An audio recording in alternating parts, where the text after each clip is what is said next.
Hey, what's up, everybody? Thanks for being here on March Veterans Whiskey Club live stream. Appreciate you guys all being here. We are going to get into some really good topics tonight, talking about a veteran owned whiskey, some Medal of Honor recipients, and other veteran topics. Just want to tell you guys thanks for being here. And the first topic is the Veteran Whiskey of the Month. So Hotel Tango, I got this bottle as a gift from my buddy Randy. It is 118 proof.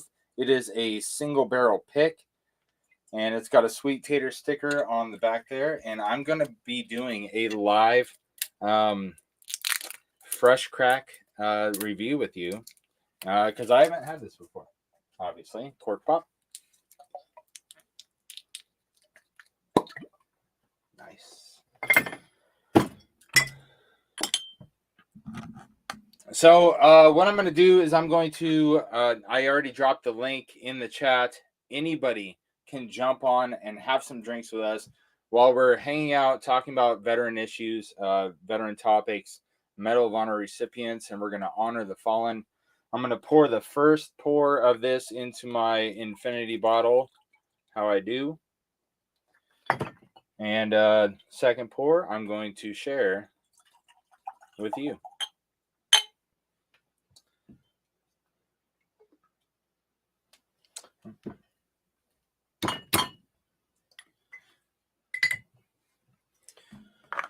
Hope you and yours are doing well. Hope you guys have had a good week.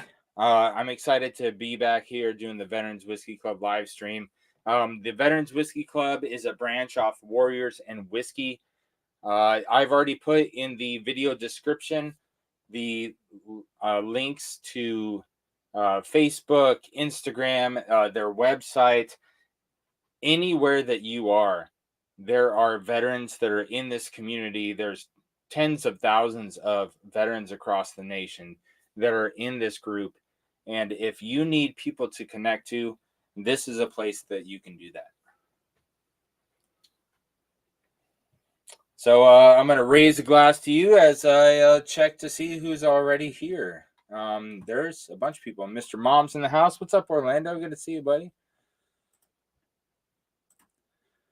Eric Gunderson's in the house. Thank you for your shirt. Thank you, buddy. Appreciate you.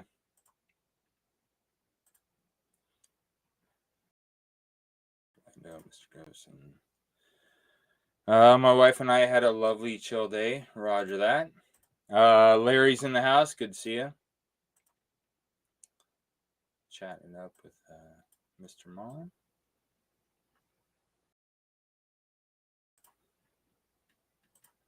Hope you're having a good evening. Had a fantastic day. Spent the day with my girlfriend out and about. She's snoozing when I'm tuning in. Roger that. Good. I'm glad you're here. Good to see you. Let's see who else is in the house. Pecker House is here. What's up, Bill? Good to see you, buddy. And speaking of Bill Reynolds, thanks for being here, bud. Got a really good Vietnam Medal of Honor recipient for his actions in the month of March back in the Vietnam days. And so look forward to that video. Cowboy Whiskey's in the house. What's up, Wyatt? Good to see you, bud. It was good meeting you today. These veteran live streams have to be one of my favorites. Look forward to them every month. Hey, thanks, man. I appreciate you. Appreciate you saying that. Speaking of, I need to pin the link to the top of the chat so everybody coming in can see it. Just give me a second here.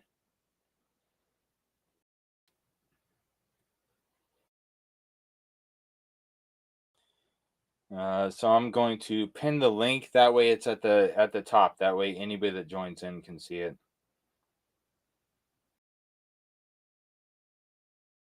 Just gotta pin the message. There we go. All right, message is pinned. I am also going to bring up a poll, and I'm going to do a poll in the chat of everybody that's here and find what branch of service they are representing.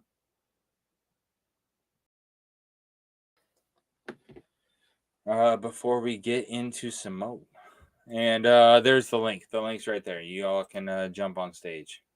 Just pull up a bar stool, grab a glass of whiskey, and make sure you're drinking as much water as you're drinking whiskey. Speaking of, if somebody in the chat can set a timer every 10 minutes, please remind us to drink some water, because you've got to hydrate. You've got to take care of yourself.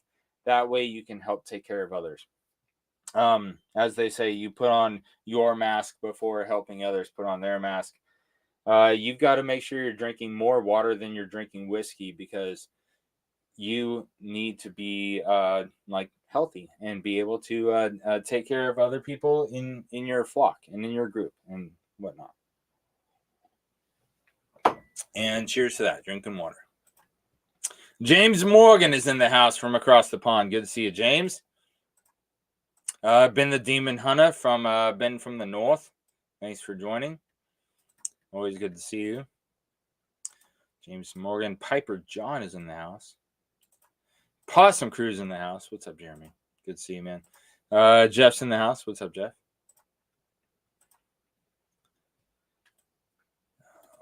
Let's see. There's Baker Drinks.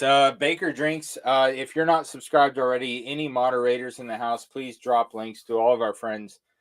Baker Drinks, number one. Thanks for always advocating and advertising for the Veterans Whiskey live stream, letting people know that this is a place that veterans can go.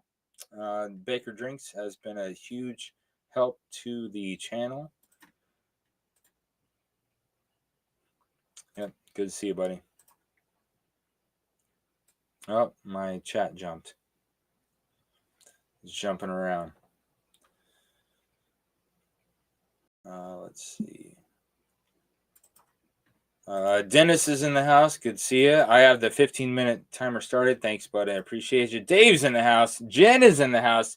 Jen, I hope you're ready to do some push-ups later. Eric Gunnarsson sent me the link. Roger that. WV Bourbon Guy. Hey, good to see you, man. Thanks for being here. Cheers from NAS Whidbey Island. Roger that. Oh, Whidbey Island. So you're a Washington State local, Pacific Northwest representing. And Tully's in the house. Simone Barkeep. Good to see you, buddy.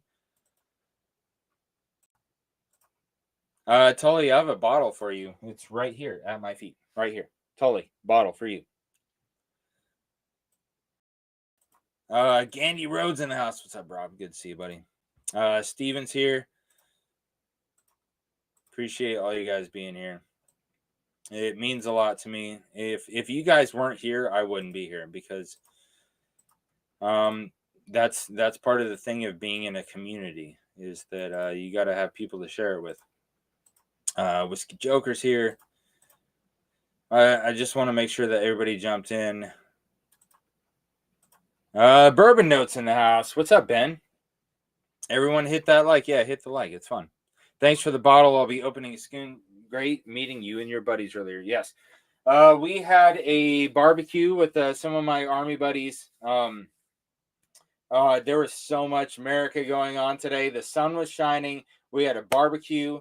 They were playing badminton and cornhole, and we were drinking whiskey and meeting each other's dogs. There was like 4 dogs at the house, and some of my Army buddies, the Mayfields, Chart and Twisted, CeeLo, Greg, Wyatt came by, Whiskey Wanderberg came by, and we just had a great day out today, doing some barbecuing and drinking some whiskey.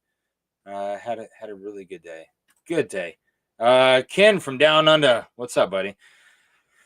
It's my dad's place. I'm just looking at my old Army / head anymore. Leaving that spot to play it. Hey, if any of you guys aren't subscribed to Scotch Down Under, Ken, military veteran down in Australia, he has a great live stream he does a couple times a week. And Ken, if you're willing and able to jump on, I'd love to chop it up with you, buddy.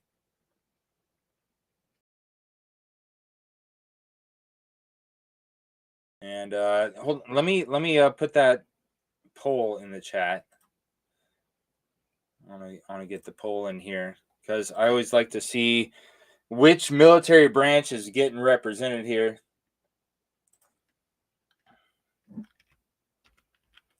Which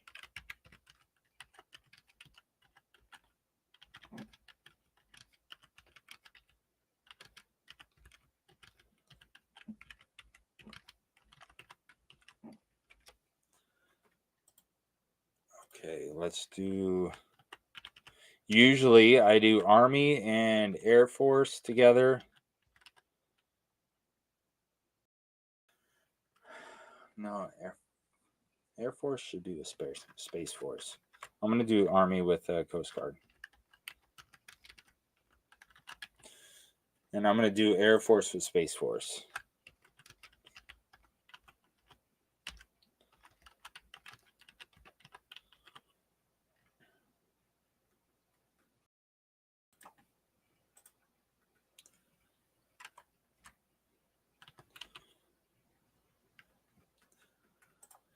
Sorry, I can't do this ahead of time, or else I would, to save time and the interaction with us on stage here. So Navy and Marines, of course. Much love to my Navy and Marine fellow service members out there. And then the last choice will be other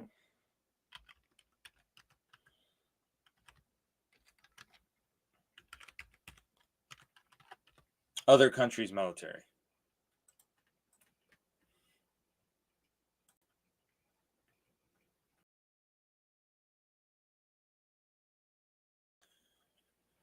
All right, so I have dropped the poll. Ryan's in the house. David Bass is in the house. Steven's in the house. Like I said, moderators, please drop all the links to all of our friends. Steven's got a channel, Baker Drinks, Independent Joe, Bobby Bad Axe Bourbon, all of our friends out there. Drop as many links as you want. I saw the Bourbon Note was here. Nick, love the show. Hey, thanks, man. I appreciate you. The Turks are in the house. What's up? Drop a link to Drifting Drams. Go Navy. What's up, Troy? Love these military live streams. Hey, wait until we get into it, man. I've got a lot of stuff on deck tonight. Mayfield's in the house. What's up, man? Thanks for hosting tonight. We had a great time at your place over at Chart and Twisted's house. Army because no one played Navy as a kid. Oh my goodness. I'm representing the Marines tonight. Roger that. Roger Dodger. Oh, thanks for dropping all those links. Eric is on top of it. Just moderator of the day. What's up, Chip? Good to see you. Cheers from Michigan. Thanks for being here, Thomas. I've got a lot lined up for you guys. So first item on the docket is the Veteran Whiskey of the Month. Like I said, it's Hotel Tango. If you guys are not familiar with Hotel Tango,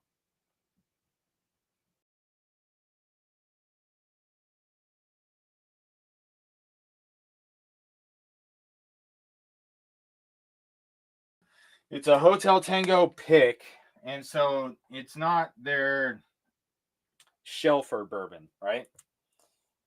So Hotel Tango, their label looks like an MRE package, bourbon ready to drink, because the MREs say meal ready to eat, right? I'll show you. Hold on.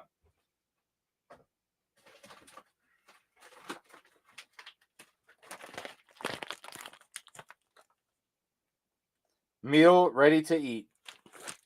And so the MREs from Hotel Tango, that's where they got their thing. And it's got a sweet tater sticker. And this is the military, the Veteran Whiskey of the Month. So cheers to you guys.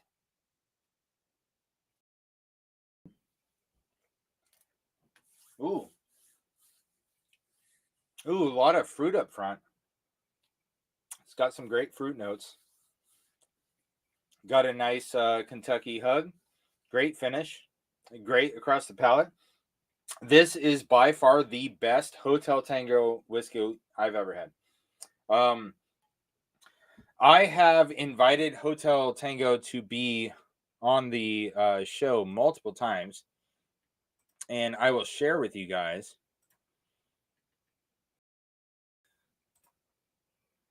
If you're not familiar with Hotel Tango, so you guys can see Hotel Tango was by Travis Barnes. He's the creator and head of it. And he is a combat wounded veteran who has a distillery out there and is doing some great things. And I've sent them multiple messages to get them on the show. And I'm just letting you know, Travis, come on the show. We do an interview like nobody else does on any other platform or any other podcast. Our interview process is way different than anybody else's. Come on the show. Let's talk about your military career. Let's talk about your whiskey. And let me help you promote your product, because I think, dude, this is really good. This is a freaking good bottle. All right, so moving on from whiskey of the month. So it's a Hotel Tango pick. It is the bourbon. Let's do bourbon. What was it? 118? 118 proof? Yeah.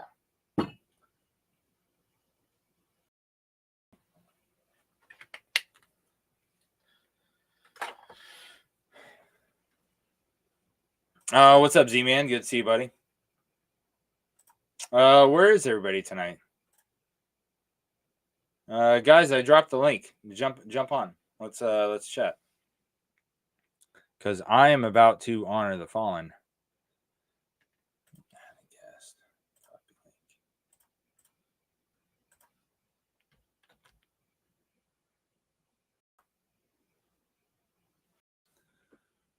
Having some heritage salute to serve. Oh, the Whiskey War Dogs. So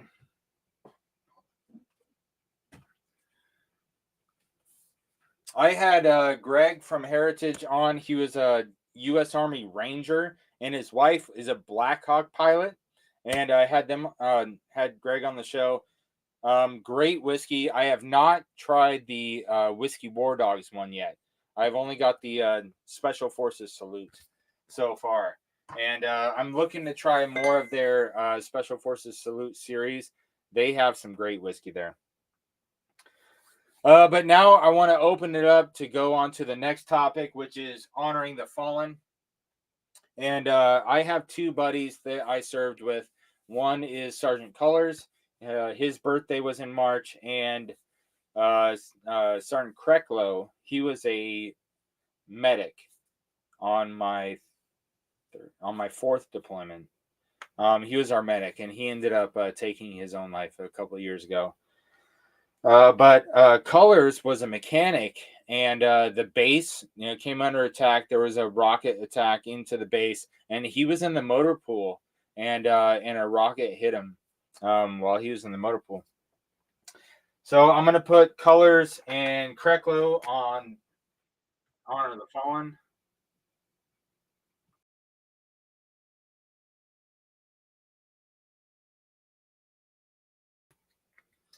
And I've also got an email from a good friend of the channel that I've got to pull up so I can put them on.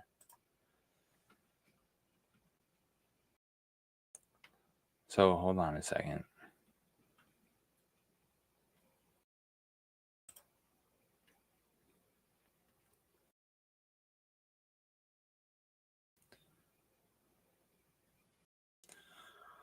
So Mr. Stewart, he was born in March. And he was a Marine that served in the Pacific. Oh my goodness, dude. This is too freaking awesome. Orlando, thanks for sharing this, man. Hold on. Let me show you guys what I'm looking at here. Oh, and I'll bring Baker Drinks on. What's up, Baker? Good to see you. What's going on, Mark? Not much talking about getting into honoring the fallen. Got to show this awesome picture here. Hold on. Look at this. So we've got Mr. Stewart here. He was in the United States Marine Corps, and he was born in the month of March, and so we're going to honor him and his service today. Orlando, thank you so much for sharing that with me, man, or with us. Super cool. Oh, Ken. My goodness. What's going on, Ken? See you, my friend. You look just sharp as a tack in that hat, man. Yeah, except it doesn't fit my head no more. Yeah, you're lucky we've got a couple thousand miles of space between us right now. You sexy bastard, you. I've got my old boonie hat too. Nice. All right, so I'm putting Mr. Stewart on the list. Orlando, thanks again for sharing. Do you hear echo when I talk, Mark? I do not. No, you sound great. Okay. All right. So March 14th, 2017 was when my father passed. He was a Navy veteran, served aboard the aircraft carrier USS Ranger. Oh, wow. So I'm going to put Troy's dad on there. I grabbed a drink. Yeah, it's kind of sobering, almost 8 years. Wow.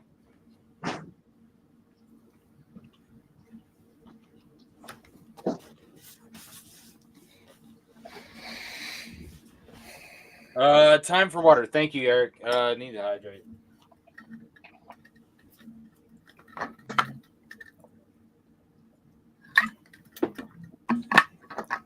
Oh goodness. Middle kid was in the Marines 21 years. Now retired soon.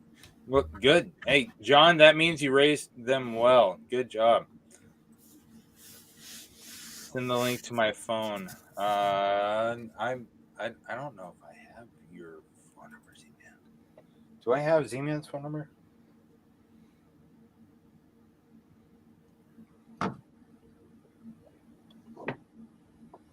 Yeah. Well, oh, yeah, I do.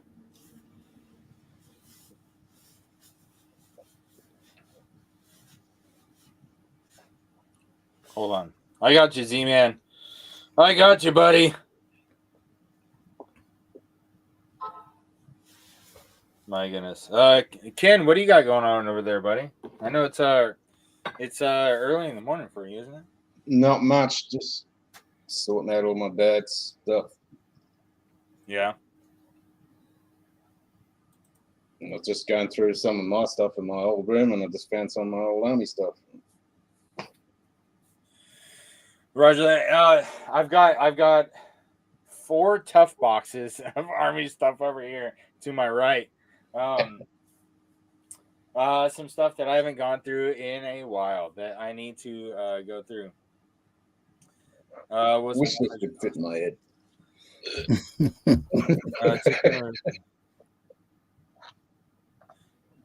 Thomas, thank you for sharing. I'm going to put your Marine brother Robert on there.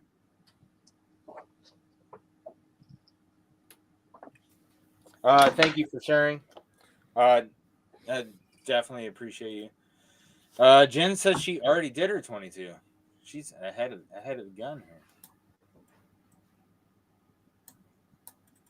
This one almost fits.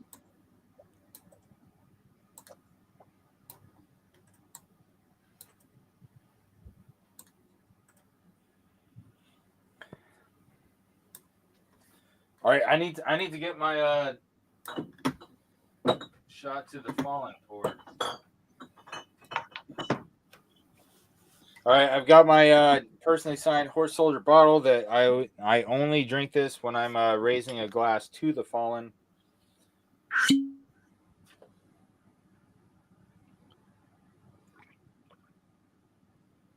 Let me get this going with you guys.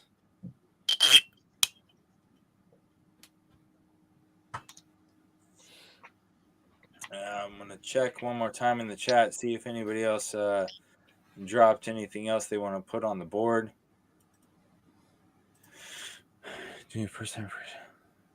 Well, hey, let us know if you like it, because Dickel is very controversial. Some people love it, some people hate it. And so let us know if you like that one. I don't mind it. Green River Foolproof.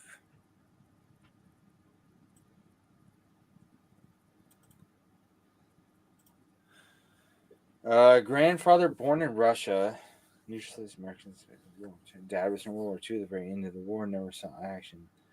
And again, beginning of Korea. Oh, roger that, John. So you've got a family legacy history in the military. That's freaking cool.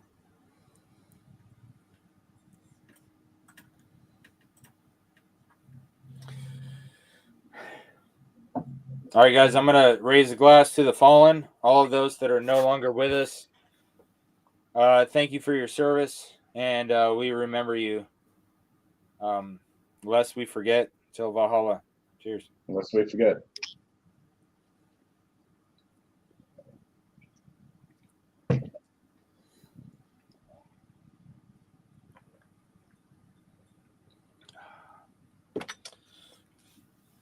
Cheers, guys. I will join you with the horse soldier. Oh, roger that. Appreciate you, Michelle. Thanks for being here. All right, so speaking of 22, let you know that I had two of my buddies that I served with overseas that were born in the month of March that I'm throwing up in honor of them today. One of them was killed in action. The other one took their life after they got home. And so that is something that we need to recognize as an issue, and that there are people out there that need our help. And on an average, 22 service members take their own life every single day. And in recognition of that and to spread awareness of that, we do 22 push-ups a day. Now, Troy and I have a thing to where each month we do one extra push-up. And we are up to 29 because last month we did 28. And so all of you guys that are willing and able to knock out 22 push-ups to recognize and bring awareness to that issue going on with our culture, knock out 22. Let's go. 1, 2, 3, 4, 5, 6, 7, 8, 9, 10, 11, 12, 13, 14, 15, 16, 17, 18, 19, 20, 21, 22, 23, 24, 25, 26, 27, 28, 29. Oh, man, that feels good. Gracious. It feels so good.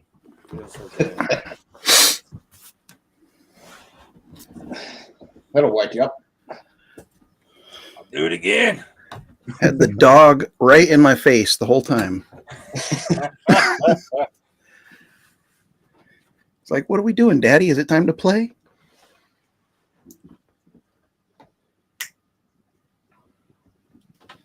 Oh my goodness. Hold on. He said it was the wrong link. Oh, what are we doing?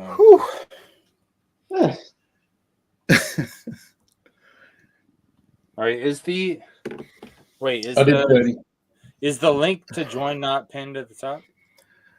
Mm-hmm. It is? It is. Okay. What the heck? Zoom in for some reason can't click on it and join. I don't know why. Yeah.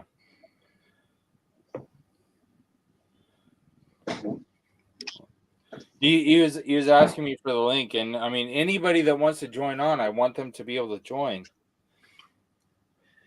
Yeah, I see it pinned at the top still. Okay.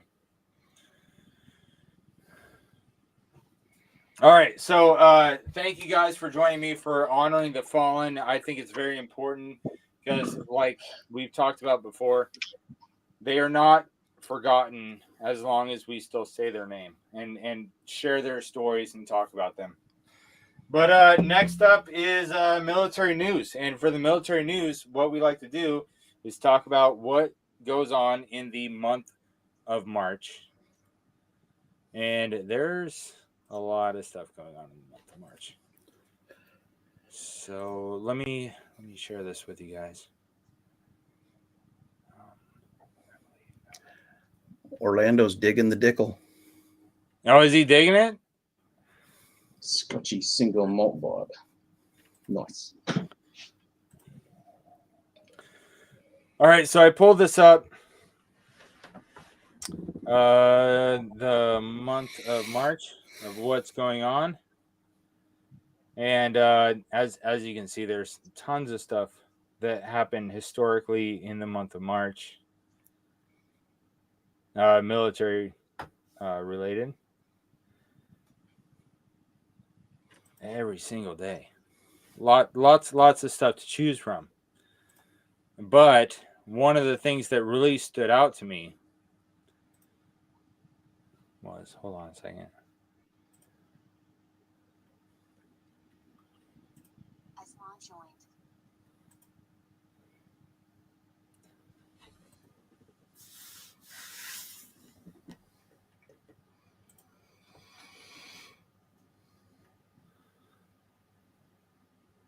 Hold on.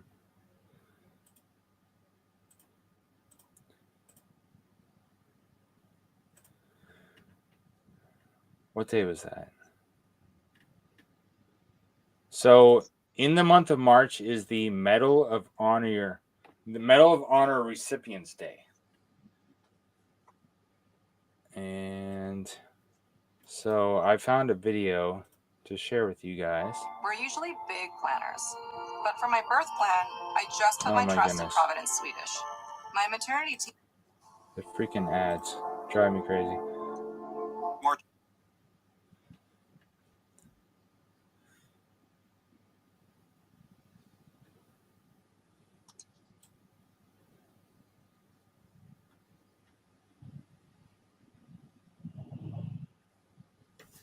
Sorry, I should have had these tabs like in order because I don't have them in order. You put together a plan and then you click go live and the whole plan goes to hell. Mm-hmm. BL Brewing Co., March 10th, 06, returned home from first deployment to the Middle East.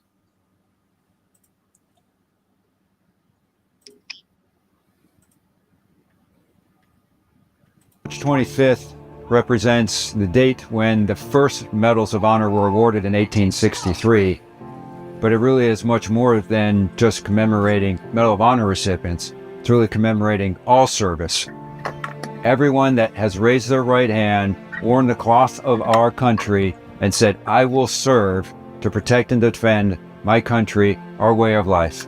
That's what the medal represents to me on Medal of Honor Day. I'm honored to wear the medal for all the brave men and women that I served with and fought with in the first major battle of the war called the Battle of Ia Drang on the 14th, 15th, and 16th of November, 1965. And so this is their medal as much as it is mine. For me, it represents the service and sacrifices everybody that has worn the uniform. And it represents what all of us that raise our right hand could be called upon to do.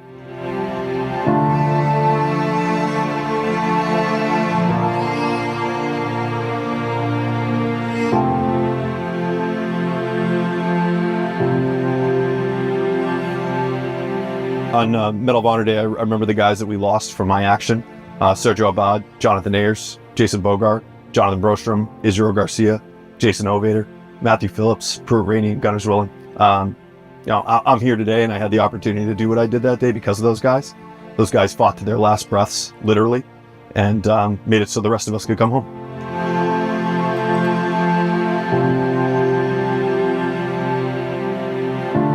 Medal of Honor Day is just a very special day. We honor, all the recipients, and I've been to many of their funerals. And I think the first one I went to was when Audie Murphy was killed in a small airplane crash, and he's buried up near the Tomb of the Unknown Soldier. And so that's very special. When we put the medal on, and when I think about it, I think about my teammates.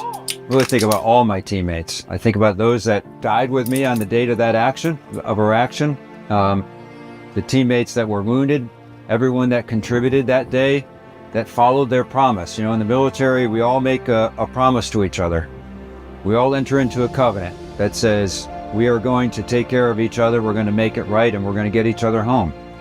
And to me, that's what I think about. I think about promises made and promises kept.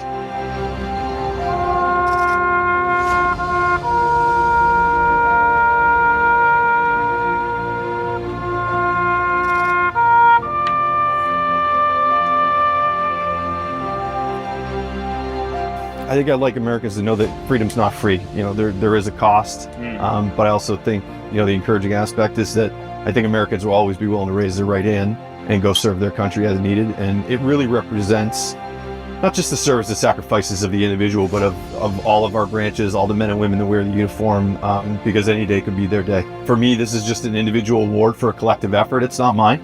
It belongs to everybody that was there with me that day, all the people that helped us, everybody that touched that battlefield.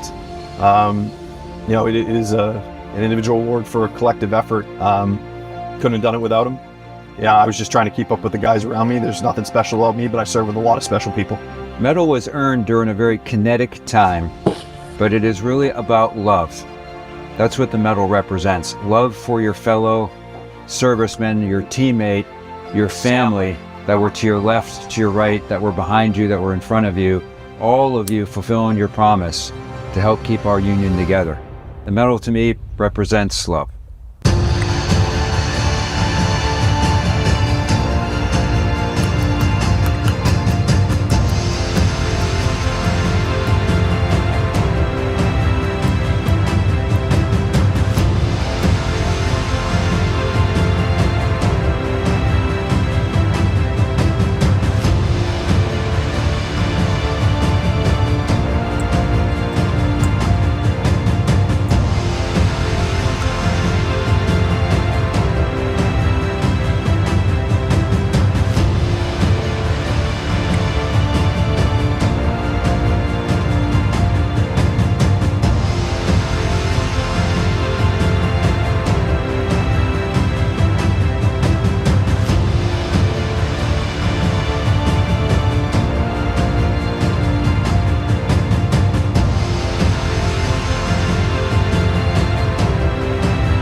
Oh my goodness, dude, there are so many people.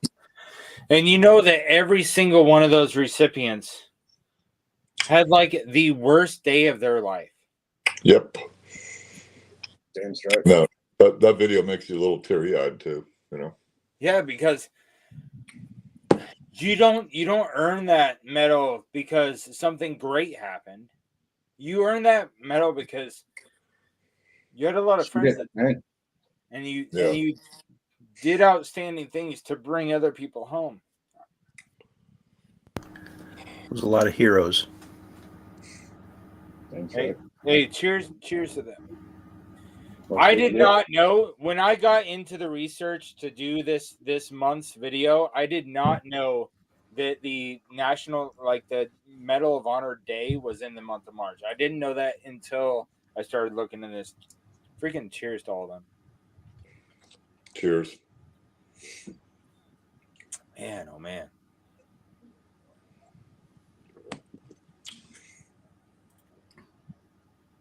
Yeah, my dad was a retired World War II vet.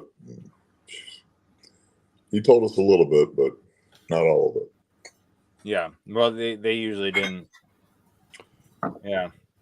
All right, so we're gonna go on to specifically World War II. It's a good video. I love these old school style. The Congressional Medal of Honor for Lieutenant Colonel Boyington, Marine Corps flying ace, just home from Japanese imprisonment. President Truman decorates a group of 14 Marine and Navy men for heroism above and beyond the call of duty. Sergeant Harrell lost both hands on Iwo Jima. See, Sergeant Harrell, right there, lost both hands. Pharmacist's mate Wallen, a sailor who in land fighting offered his life to save Marine comrades. And 17-year-old Private Lucas, who enlisted at 14, threw himself on an exploding grenade to save his fellow men. They say enlisted at 14. Congratulations to the Navy and Army defensive staff for their valor. All right, so the first guy in the video who lost both of his hands was Sergeant Harrell, right? So check out this badass mofo right here.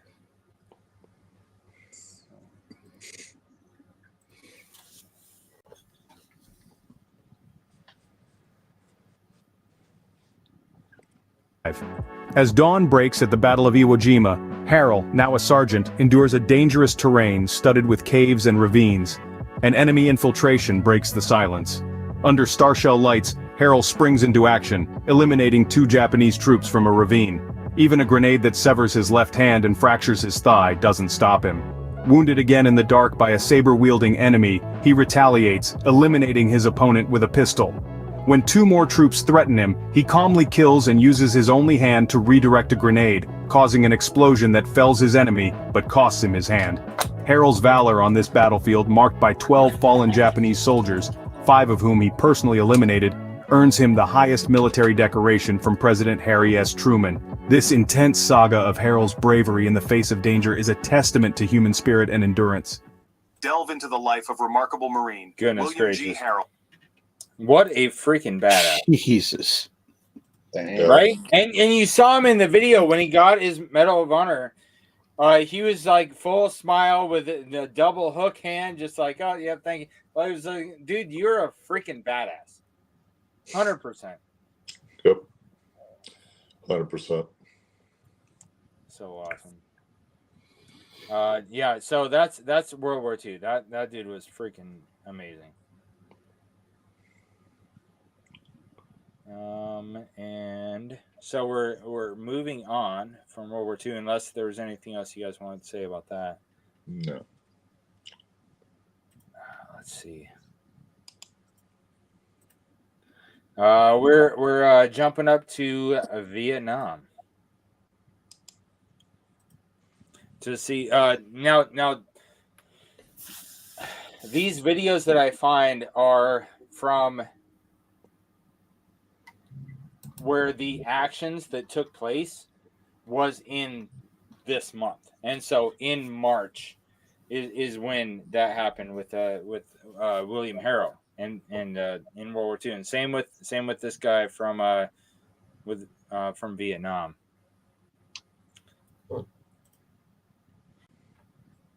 Because there's so many great stories of people that need to be shared that I have that ability to break it up by month like this. I mean, there's so many great things that have happened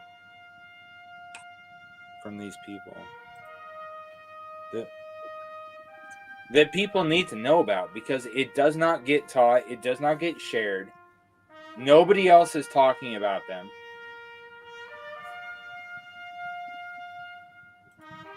Yeah, it's because you save lives and super brave souls. And when my kids learn about history in their school, they do not learn about any of this stuff. I was born in 1945. Born in Mexico, in Chihuahua, Mexico. Probably brought into the States when I was in the age of maybe 2 or 3 years of age. Raised in Southern California in a small town called Oxnard, just north of Los Angeles, in a coastal town. The high schools that I went to, or the junior high school that I was at, I was looked at as an equal. But being Hispanic, I was very conscientious of the fact that I was being raised with others who were born in Los Angeles, Malibu, Ventura. Oh, damn. Every time I would come back and write my name would be That's crazy, Alfred, Larry. but when they wanted it officially, it would be Alfredo. And where were you born? And I wanted to put down Ventura or some other luxurious place, but I had to put down Chihuahua, Mexico, and I had no idea what I was writing, or just embarrassing. But then I realized the fact that being brought up or being brought into this world, you don't have that choice. As I tell people, I'm a immigrant by birth and American by choice, and I'm very proud of that. Alfred Rascone enlisted in the Army in 1963 at the age of 17. He became a medic with the 173rd Airborne Brigade. Rascone arrived in Vietnam in May of 1965. Eventually what happens, you do start seeing people that are killed.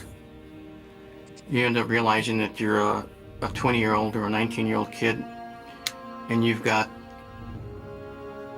a medical bag that's not appropriate to what you're doing.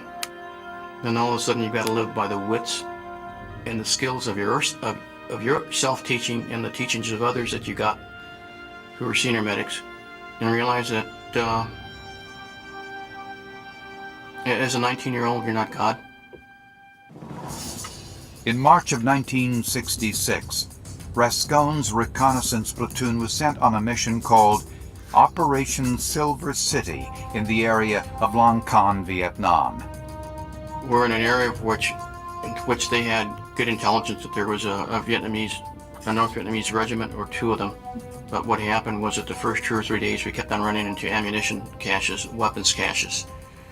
And I'd been around, like I said again, for a very long time, and I'd been in firefights, and I had been where death was around you, and I had found caches of weapons, but not the way we were finding these things.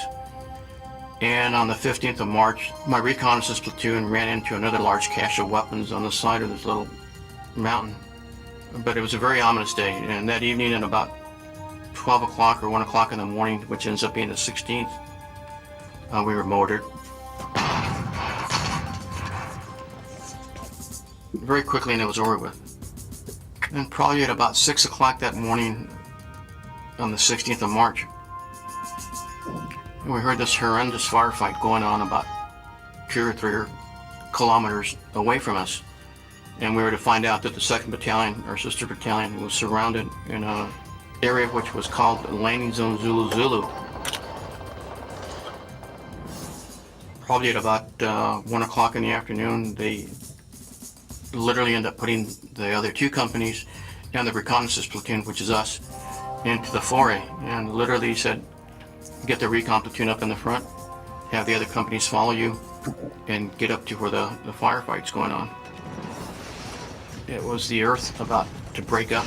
I mean, it was total chaos, and I had no idea what was going on in front of me, other than the fact that somebody said, hey Doc, somebody's wounded. Somehow one of the machine guns ended up next to the trail, and probably when the firefight started, that individual was cut down. He was laying on the trail. We had 2 or 3 individuals trying to get to him. Nobody could get to him because where you lay, that's where you stay, and that's how intense the firefight was. I remember getting up to the front, and I remember the platoon sergeant, Jacob R. Cook, telling me, Doc, stay where you are, don't move, you're gonna get your ass shot. I said, okay, and I took off and went forward anyway. Twice or 3 times I tried getting up, I tried getting to him, and every time I was taken down from the gunfire, I just couldn't do it.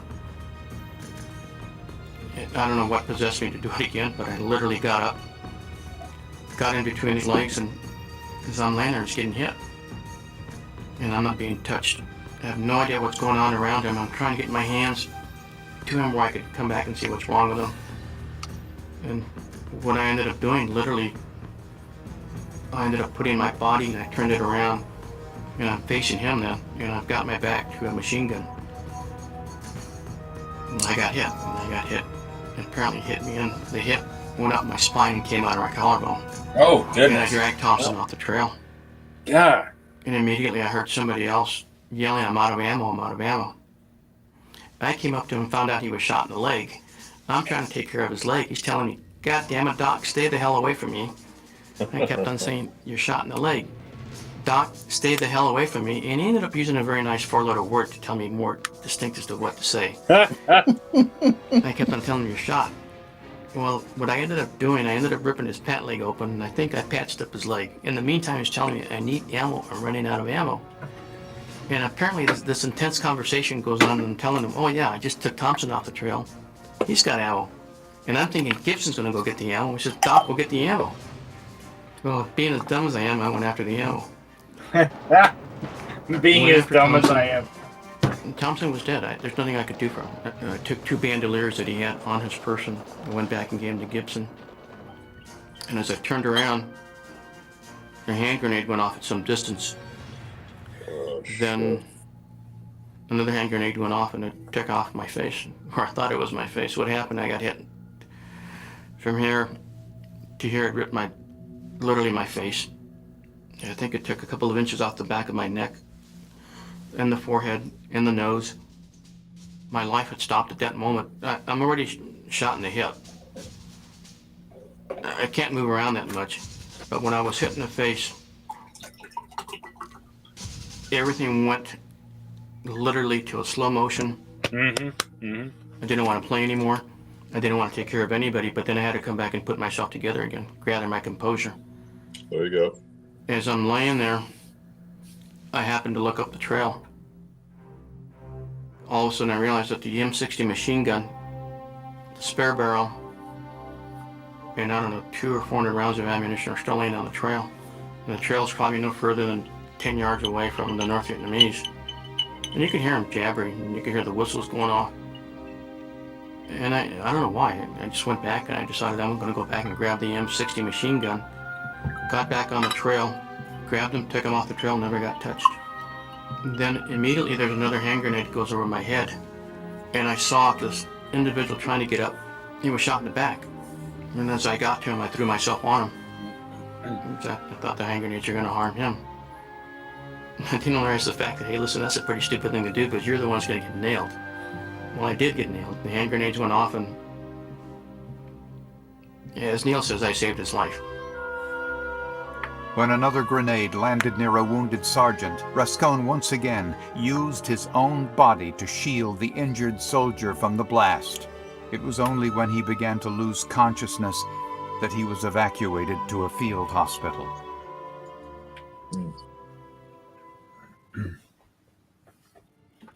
About the 5th day when I was in the hospital and the recon platoon came back, there was some mention of the fact that I was put in for the Medal of Honor. I really didn't care. I knew I was pretty banged up and I was on my way to Japan.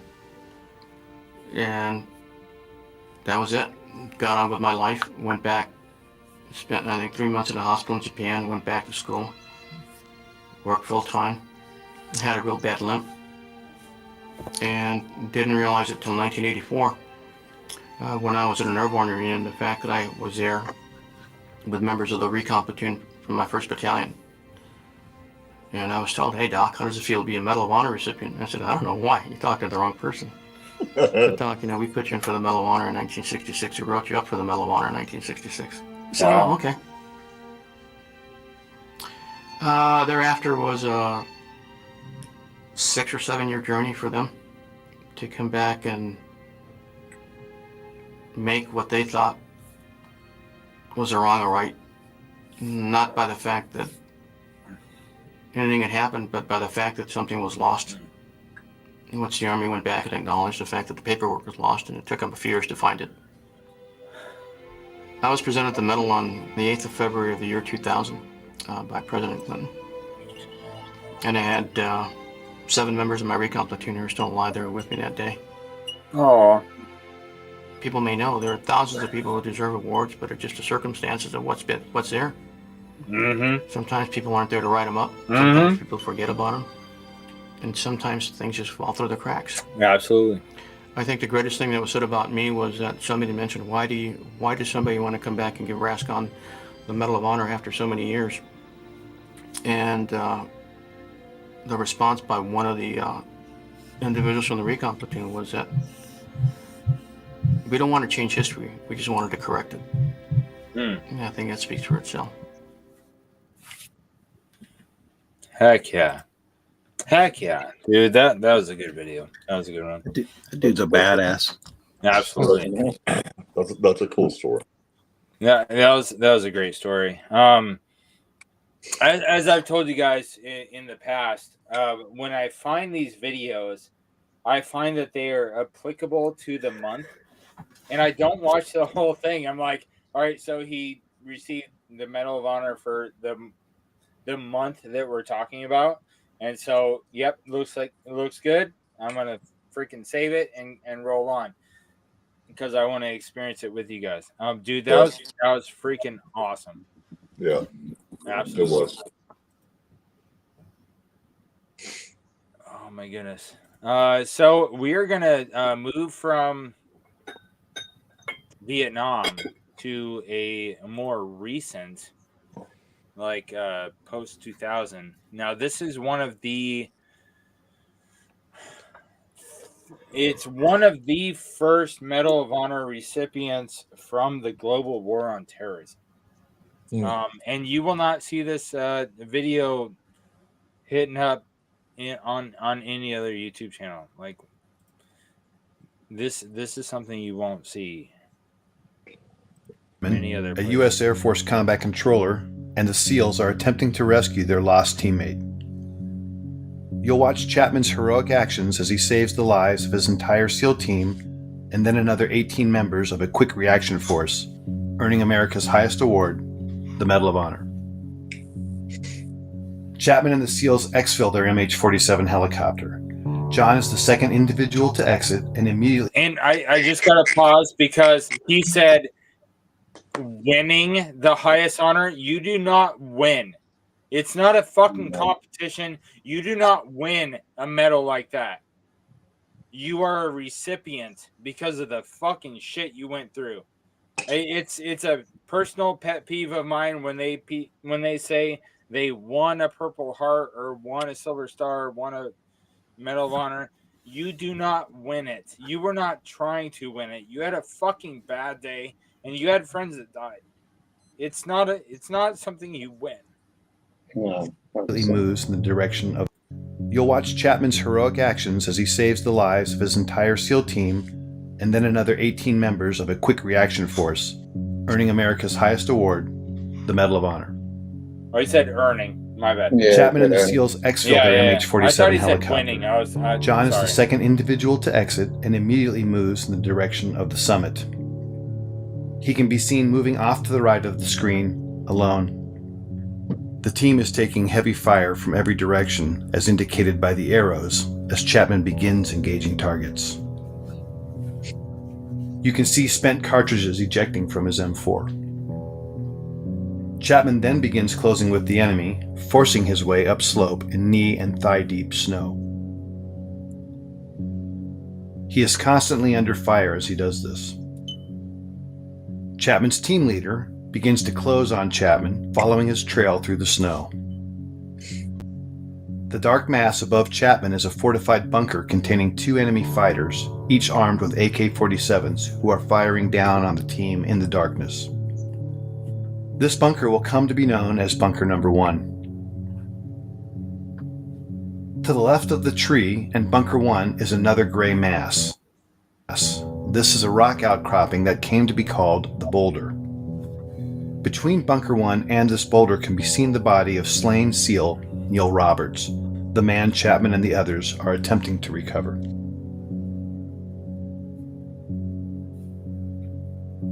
Chapman, still alone and closest to the enemy, pauses to engage targets as his team leader follows him, but never actually catches up with him.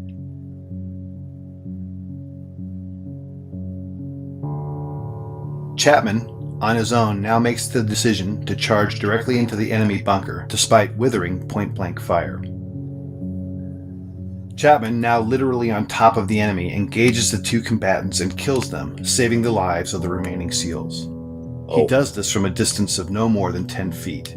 10 These feet? actions by themselves earned him his first Medal of Honor. That's fucking close. He then climbs into and takes control of the bunker.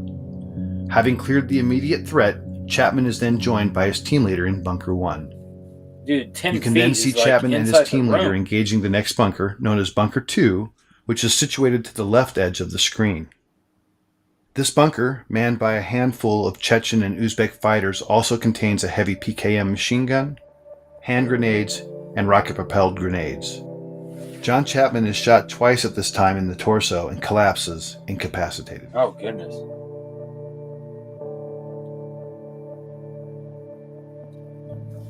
You got 2 rounds in the torso. You are now looking at a new angle, and at the left of the screen can be seen the 2-man fire team and team leader on top of the boulder. Just below it is Bunker 1 with the mortally wounded Chapman. One SEAL can be seen firing his modified M60 machine gun from the hip into Bunker 2 on the right side of the screen until he is struck by grenade shrapnel and tumbles 10 feet off the top of the boulder, collapsing at the feet of his team leader, thus setting off a chain of events that would lead to the SEALs abandoning Chapman on the summit. The wounded SEAL and the team leader can be seen conferring about his injuries. Moments later, the SEALs decide to retreat from the summit because their position is untenable in the face of continued massive enemy firepower. They can be seen moving toward the right side of the screen and passing the body of Neil Roberts. Unfortunately, the SEALs do not pass John Chapman, who is above them and inside Bunker 1.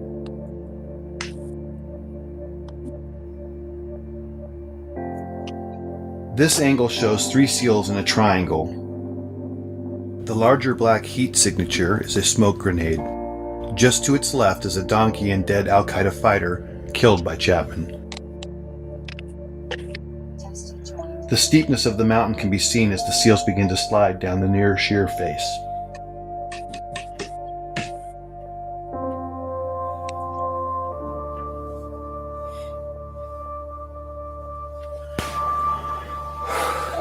The team leader, desperate for relief and now with 2 wounded teammates, asks for uncontrolled airstrikes from an orbiting Air Force AC-130 gunship. The impacts you see are from 105mm howitzer rounds being fired onto the ridgetop in order to save the remaining SEALs. Fuck yeah. Because neither the SEALs nor gunship know Chapman is alive, he is experiencing these detonations from his position. At approximately 5:20 in the morning, Chapman recovers and begins to engage the enemy. Bunker 1 is on the right side center of the screen and Bunker 2 to the left near the screen center. It will never be known what caused his incapacitation and recovery. Of the 2 rounds that originally wounded him, at least 1 was mortal, and at this time he is experiencing severe blood loss and shock. Despite that, he begins his one-man stand against 24 enemy combatants. During this time, Chapman initiates a series of radio calls, many of which are heard by a fellow combat controller and teammate of his and Delta Force operators on a nearby summit. Despite this combat controller's replies, Chapman never acknowledges whether because of damage to his equipment or himself will never be known. This new angle and footage shows Chapman at the top, identified by the green dot under the tree at Bunker 1. The lower center of the screen shows the first enemy fighter who is about to charge Chapman in the hopes of killing the American. The timestamp at the bottom shows it is now 6:05 in the morning and fully light. He's been fighting alone now for 40 plus minutes and has received more gunshot and shrapnel wounds as a result of the fierce combat. This scene shows the second of several enemy charges. In this stunning display of determination and courage, Chapman can be seen fighting hand to hand with the fighter. In the larger screen display can be seen additional enemy moving on to the summit. But right now, John Chapman is fighting for his life.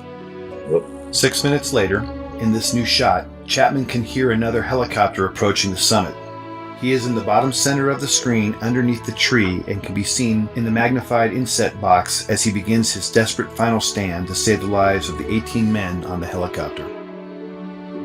The red dots are enemy fighters. John begins engaging the enemy in multiple directions and is rapidly approaching the last of his ammunition. The helicopter contains a quick reaction force comprised of Rangers, pararescuemen, and another combat controller. It is now 6:13 and the helicopter is short final. The enemy is desperately trying to displace Chapman so they can put heavy weapons or rocket-propelled grenades in Bunker 1 while simultaneously engaging the helicopter.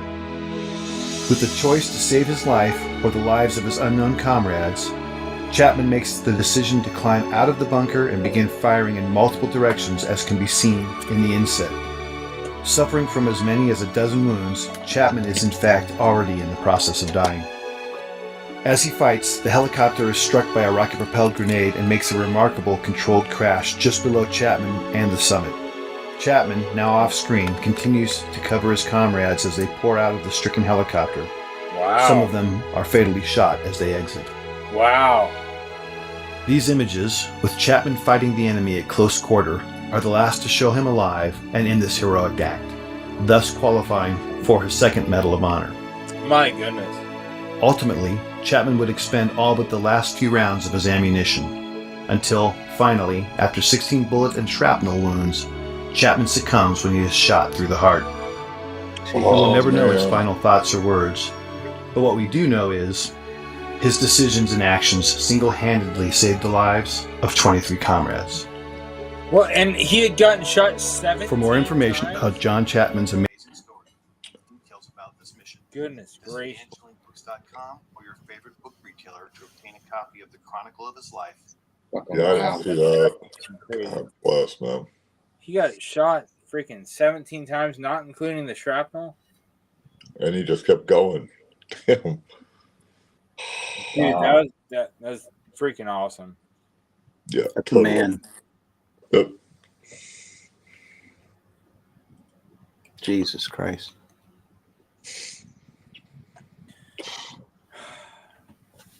All right, so yeah, there's the other one makes you a little teary-eyed. Jesus. yeah, dude, freaking legend. What? And there's. It is wrong that we did not know his name before tonight. Like, that is amazing. Yep. I agree. Where did the frickin' SEALs go? Why'd they leave him out there? Man. Well, I think they're just trying to go forward and take over, and thought he was probably gone. Yeah, they thought he was dead and they retreated. Right. Yeah. But they had to hear the gunfire. Why didn't they go back? Yeah. Yeah, that I don't know. The helicopter had to come. Travis.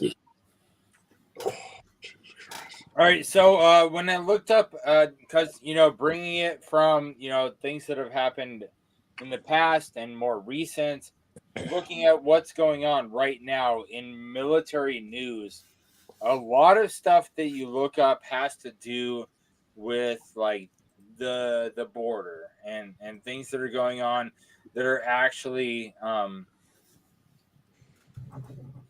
hitting the news, right? Yeah. But it's not really telling you all too much. They're saying that they're sending more troops to the border. And when I look up military news, that's pretty much all they're talking about. Well, I live in Arizona, and they're actually shooting at Border Patrol. Right, and there's a lot of stuff going on there that they're not talking about. I agree. Yeah, I heard they're using drones just like over in Ukraine. Drones with bombs on them. Right. Mm-hmm. I heard that too.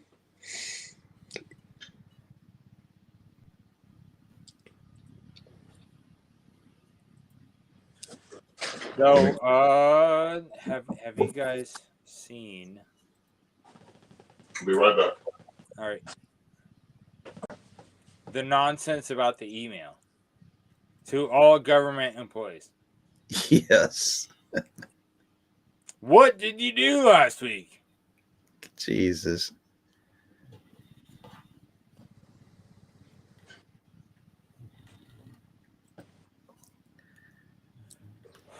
I tell you what. I can't tell you my frustration on that. Yeah. So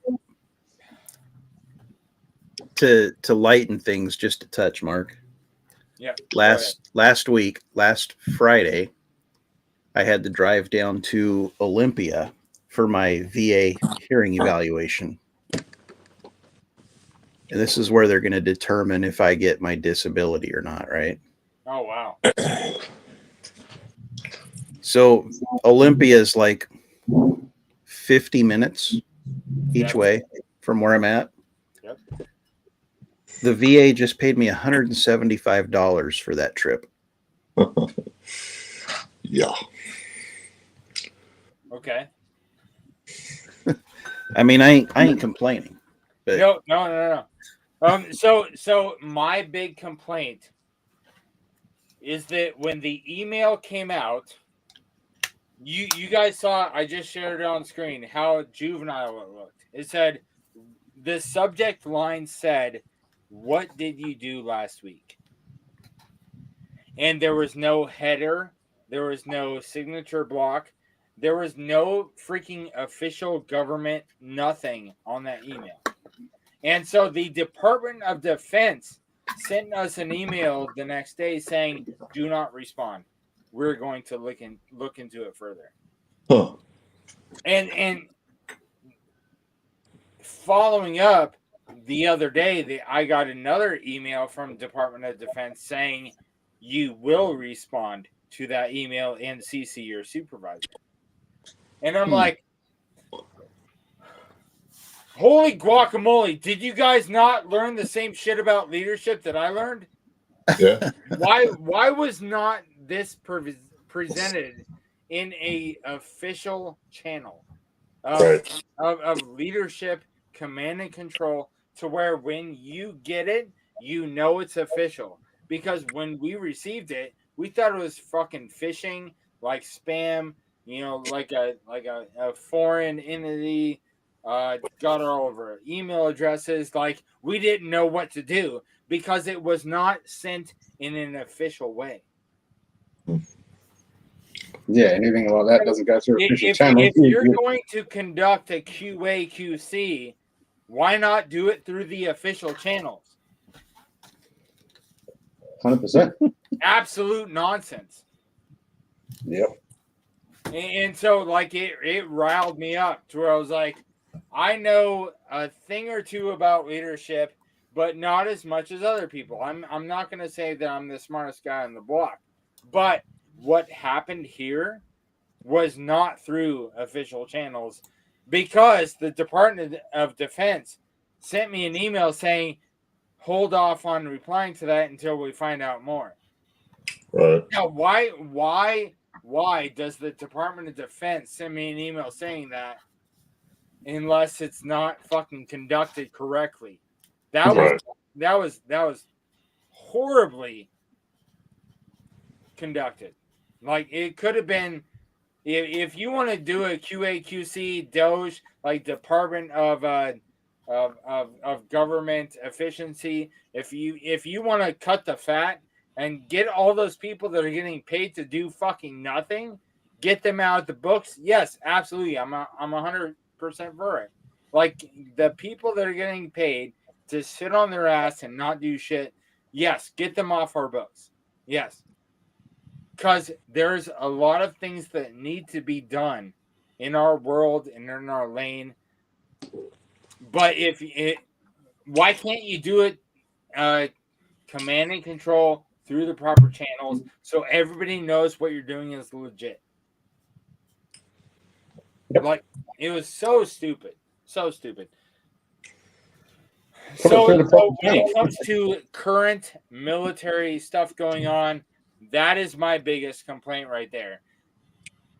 We do all kinds of classes on leadership and how to do stuff, and what just happened this week was absolute fucking nonsense. They could have done it through the proper channels to where everybody knows what's going on is legitimate or not.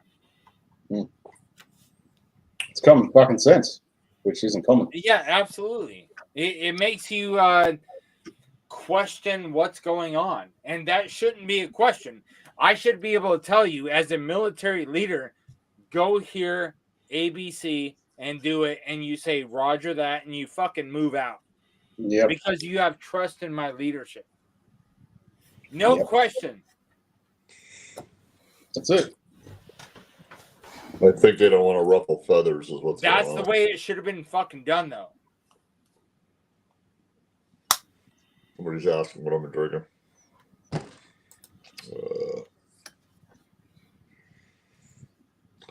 And so when it comes to current military stuff going on, that's what I got. That got me fucking riled up this week. Yeah. Because I'm like, dude, if I was in charge, I'd be like, give them the meat and potatoes, the peas and carrots. Like, fucking let people know what's going on. Don't make it to where people are questioning whether or not it's legitimate or not. There's lack of communication in pretty much anything we do.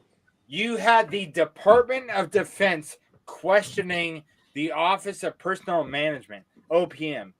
You had those two huge entities questioning each other. That's fucking stupid. Absolutely not.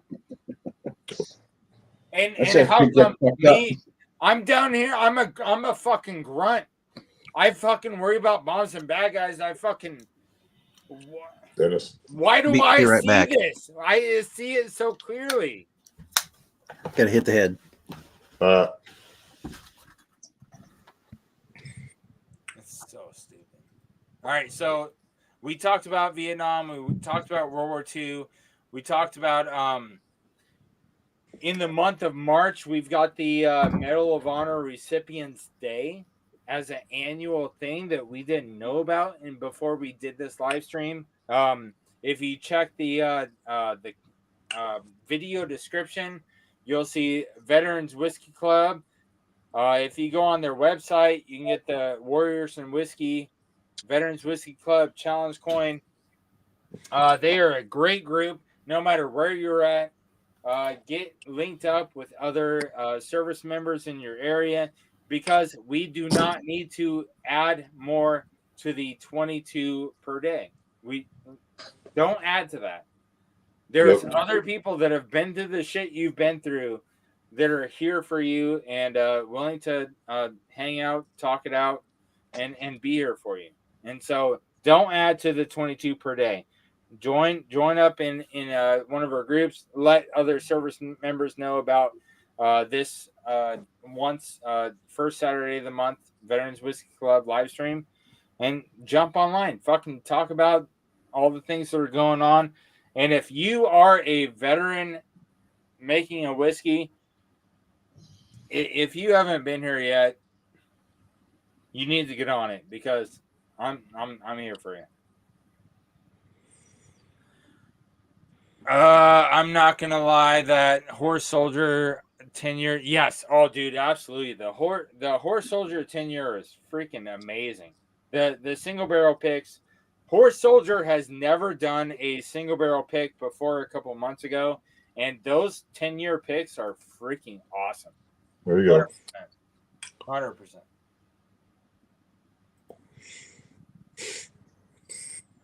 What else do we got on the docket?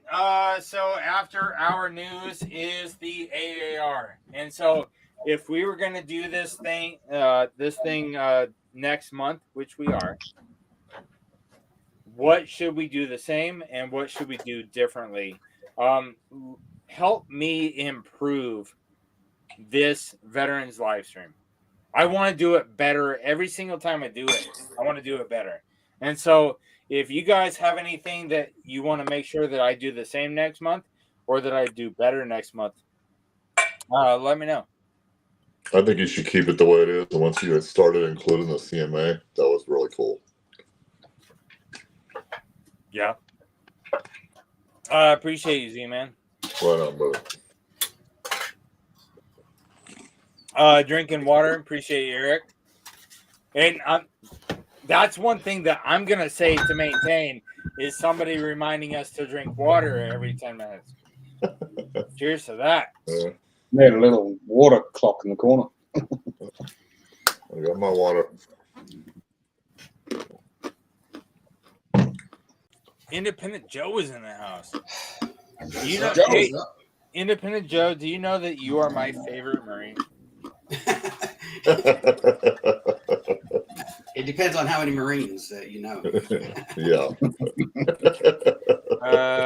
We should pick 2 heroes to learn about them. Monty.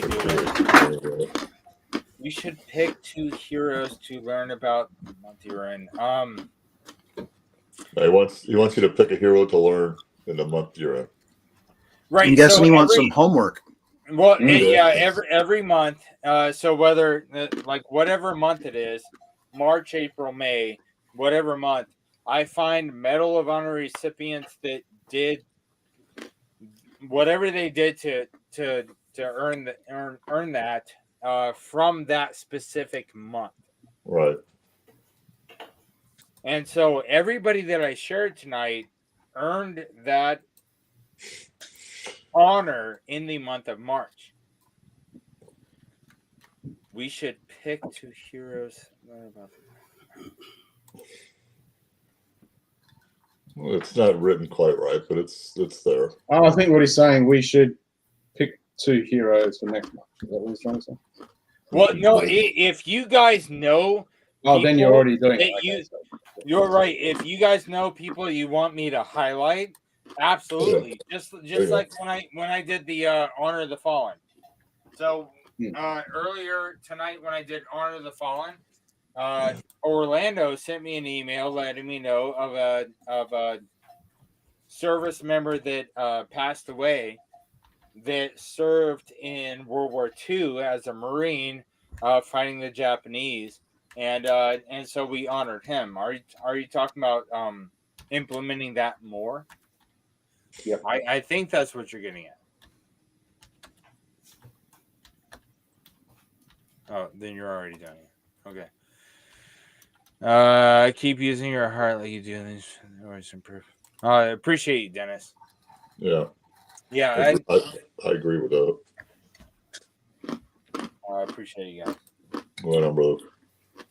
Yeah, if there's anything you guys throw at me, constructive criticism wise, anything I can do to make this better, I want to extend the reach, because there's a lot of people out there that do not have a place to go. In my generation of warriors that went to global war on terrorism, they're at home alone playing Call of Duty. You know, like they don't have other veterans to talk to.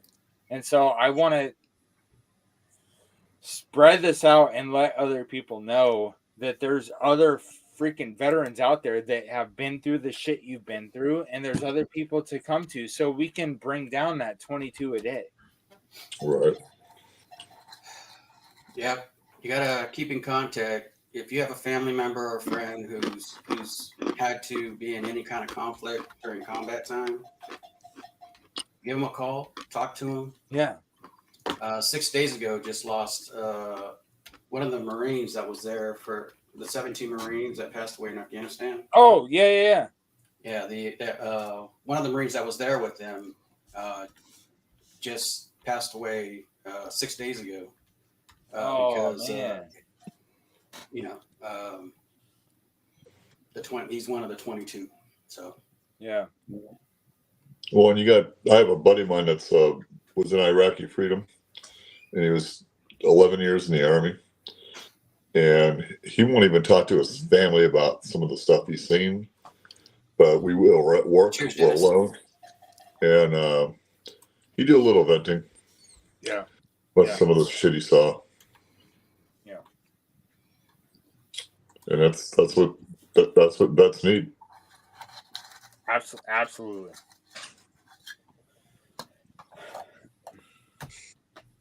Man, oh man. All right, so I'm going to sign off with taps as we do every month here, but I'm asking you guys to do me a favor.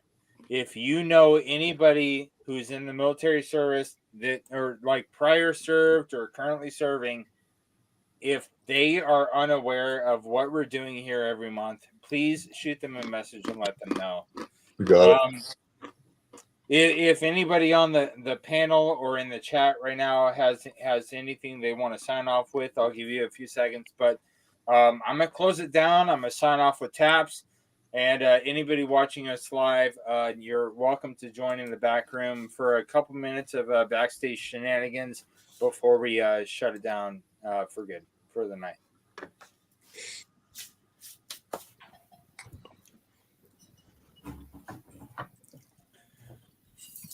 All right. It doesn't sound like anybody's got anything.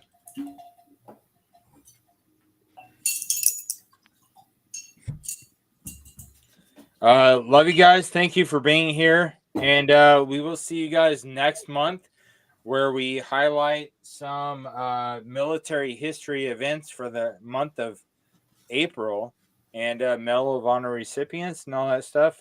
Thank you guys for being here with me tonight. There was a lot of great stories shared, really heartfelt and impactful.